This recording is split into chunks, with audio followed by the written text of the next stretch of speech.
Well, hello, class, and welcome to Race, Gender, and Class in World Systems and the Church from Moody Bible Distance Learning. This is your fearless leader, Professor Jeff, and I wanted to say welcome to week 8. You have made it. You've made it through the 8 weeks, and I'm very proud of you. I wanted to tell you that I was able to get all of your assignments graded, not the discussion boards, I haven't got there yet, but I've gotten all of the assignments caught up. And I also wanted to tell you that I did not skim any of it. I read it. And I made notes on every single assignment. And this class has done a marvelous job. Marvelous job. Especially the cross-cultural immersion experiences. Those were absolutely fascinating to read. And so many of you had amazing experiences. So I was really happy with how that assignment turned out. Well, we're at week 8. And actually, there's no discussion board this week, and all you have to do is your book report, which you've known about for 8 weeks, right? And you've gotten ahead. You haven't procrastinated. In fact, one person's already turned it in. So let me remind you a couple of things about the book report. First of all, what you're going to do is summarize the book. You're going to highlight some strengths and some weaknesses that you see. You're going to pick one chapter and apply it to your church. And then you're going to just basically tell me what was the one theme, what was the one thing that stood out from this book that you were going to take personally, that it affected you. Remember, oh man, if you guys could understand this, I know because you're in the bubble, and I did it, I've done it, I get it, but you're in the bubble, and so you're thinking about a grade. And I'm kind of above the bubble, and so I see a bigger picture.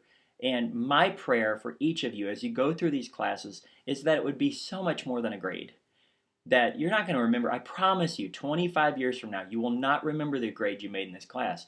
But my prayer is that your sanctification would have been pushed forward a bit in your knowledge of reconciliation with the world. And that you would become a more effective pastor, teacher, missionary, worker, mom, dad, wife, husband, neighbor. That's really the whole point. So I'm looking forward to reading your book reports, and hopefully I'll have the discussion boards done by that time as well. If you have any questions, please email me. Anything.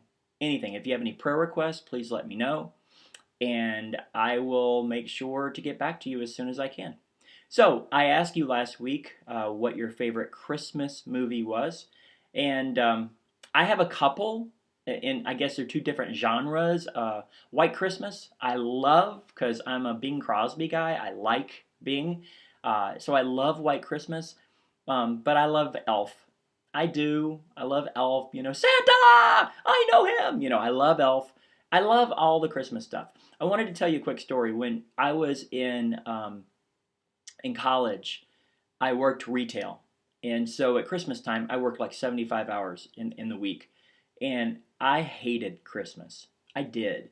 People were rude and it was just crazy. And so I grew to hate Christmas.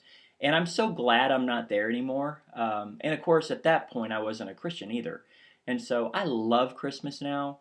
And now there's snow on the ground, so it's looking like Christmas, and we're headed there. So I know you're busy, but do your best work. Do your best work on this book report. 4 to 5 pages, make sure it's MLA formatted, but do your best work. So here's the question for this week. Do you open presents on Christmas Eve? Now, I'm going to play my hand. If you do, you're a sinner. Not really. See, my parents, no, we didn't open anything on Christmas Eve because it's not Christmas. But my wife's parents, oh yeah, they opened presents on Christmas Eve. So it was an interesting dynamic when we got married. So I just want to know, do you open presents on Christmas Eve? That's it. Onward and upwards.